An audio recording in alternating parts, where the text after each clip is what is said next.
आपण पाहताय महाधुरळा.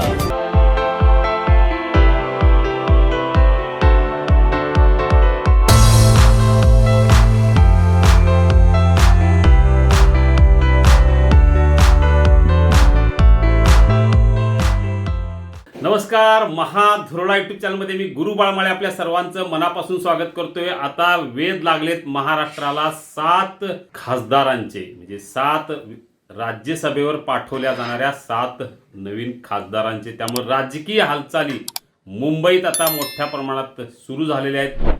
दिल्लीत नावं निश्चित होतील, पण पहिल्यांदा निश्चित होतील ते मुंबईत. त्या मुंबईतली नावं दिल्लीत जातील, दिल्लीत त्याच्यावर फक्त शिक्कामोर्तब होईल. सर्वाधिक जागा भाजपकडे असणार असल्यामुळे सध्या राजकीय हालचाली या भाजपमध्ये जास्त वाढलेत. शिवसेना शिंदे गटाला 1, राष्ट्रवादी अजित पवार गटाला 1, संपूर्ण महाविकास आघाडीला 1 आणि भाजपला तब्बल 4 जागा मिळणार आहेत. त्यामुळे भाजपच्या वतीनं 4 खासदार आता राज्यसभेवर जाणार आहेत. त्यामुळे हे 4 खासदार नेमकं कोण असणार याची प्रचंड उत्सुकता महाराष्ट्राला आहेच, पण त्याप्रमाणे राजकीय हालचालींना सुद्धा वेग आलेला आहे. कोर कमिटीची बैठक झाली. मुख्यमंत्री देवेंद्र फडणवीस, प्रदेशाध्यक्ष रवींद्र चव्हाण यांच्याशिवाय मंत्री अनेक होते. चंद्रशेखर बावनकुळे असू दे, चंद्रकांतदादा पाटील, पंकजा मुंडे, सुधीर मुनगंटीवार यांच्यासह जवळजवळ 10 ते 12 नेत्यांची बैठक झाली. या बैठकीत 6 ते 7 नावावर चर्चा झाली. आता 10 नावं दिल्लीला पाठवण्यात येतील. त्यातली 4 नावं फिक्स होऊन त्याच्यावर शिक्कामोर्तब होईल आणि दिल्लीतनं नावं येतील आणि इथं शिक्कामोर्तब होईल. पण हे 4 नावं भोवती जरी निश्चित होणार असले तरी एक नाव त्यातलं निश्चित आहे. रामदास आठवले, रिपाईचे नेते रामदास आठवले, जे भाजपचे मित्र पक्ष आहेत, मंत्री आहेत केंद्रात, त्यामुळं त्यांचं नाव निश्चित आहे. त्यांना वगळून पुढचं कारभार होणार नाही हे नक्की आहे. त्यामुळे राहिली 3 नावं. 3 नावात कोणाला संधी मिळणार याची उत्सुकता महाराष्ट्राला आहे. पण सध्या तरी विनोद तावडे यांचं नाव अग्रभागी आहे, कारण त्यांनी राष्ट्रीय पातळीवर 2-3 राज्यातल्या विधानसभा निवडणुकीत जे अतिशय चांगलं काम करून दाखवलं त्याचं बक्षीस विनोद तावडे यांना मिळणार हे जवळजवळ नक्की आहे. त्यामुळं रामदास आठवलेनंतर विनोद तावडे हे नाव निश्चित होईल. आणखी 2 नावं राहतात. त्यामध्ये भागवत कराड यांचंही नाव चर्चेत आहे. सध्या ते खासदार आहेत, पण त्यांना पुन्हा संधी मिळेल अशी शक्यता आहे. याशिवाय प्रीतम मुंडे आणि विजया रहाटकर आणि धैर्यशील पाटील, ज्यांना कमी कालावधी मिळाला होता, त्यांचं नाव चर्चेत आहे. म्हणजे प्रीतम मुंडे, विजया रहाटकर, धैर्यशील पाटील, भागवत कराड यांच्यापैकी 3घांना संधी मिळण्याची शक्यता आहे. जे भाजपची नावं जवळजवळ निश्चित आहेत. फक्त या 5 ते 6 जणांमध्ये 4 कोण एवढाच प्रश्न आहे. ऐनवेळी एखादं धक्का तंत्र भाजप आणू शकतं, देऊ शकतं, पण सध्या तरी ते धक्का तंत्र देण्याच्या मानसिकतेत भाजप नाही. कारण आता नावं जी निश्चित करायची आहेत त्या नावाभोवती चर्चा झालेली आहे कोर कमिटीच्या बैठकीत, आणि हीच नावं आता दिल्लीला जातील.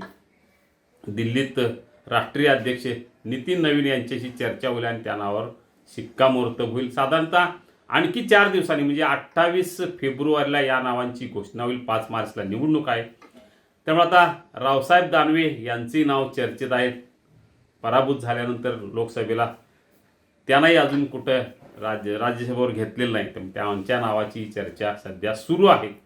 त्यामुळे आता भाजपचे ते 4 नशीबवान खासदार कोण हा महत्त्वाचा प्रश्न आहे. कारण ज्यांना उमेदवारी त्यांची खासदारकी फिक्स आहे. त्यामुळे 6 खासदार हे महायुतीचे होणार आहेत. 6 जणांचे खासदार हे महायुतीचे फिक्स असल्यामुळे एकच राहणार आहे, तो महाविकास आघाडीला.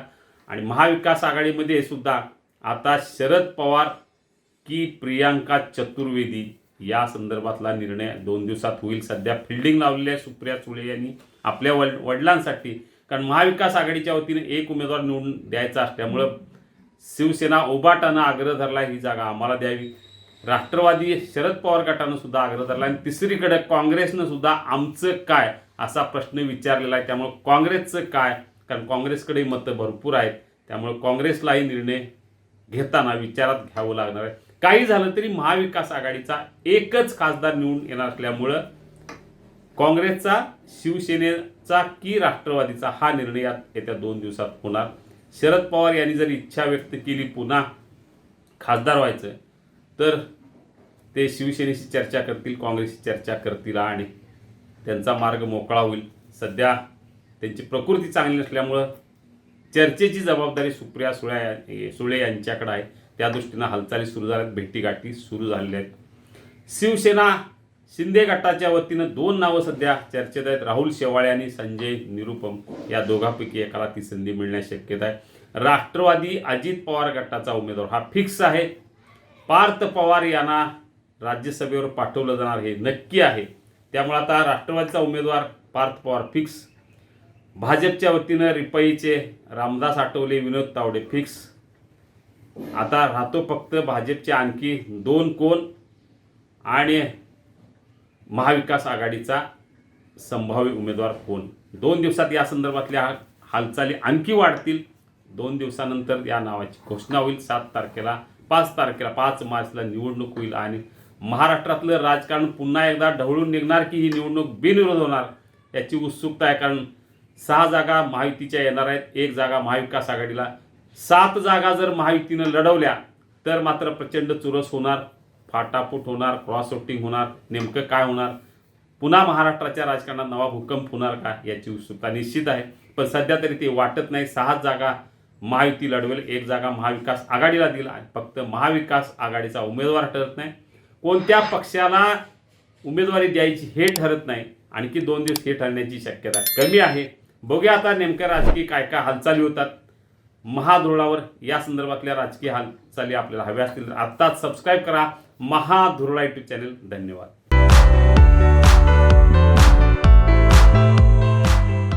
हे आहे गोकुळचं श्रीखंड. अगदी जिभेवर रेंगाळणारं. जिभेवरच नाही तर मनावरही रेंगाळणार. गोकुळ श्रीखंड, मनावर रेंगाळणारं.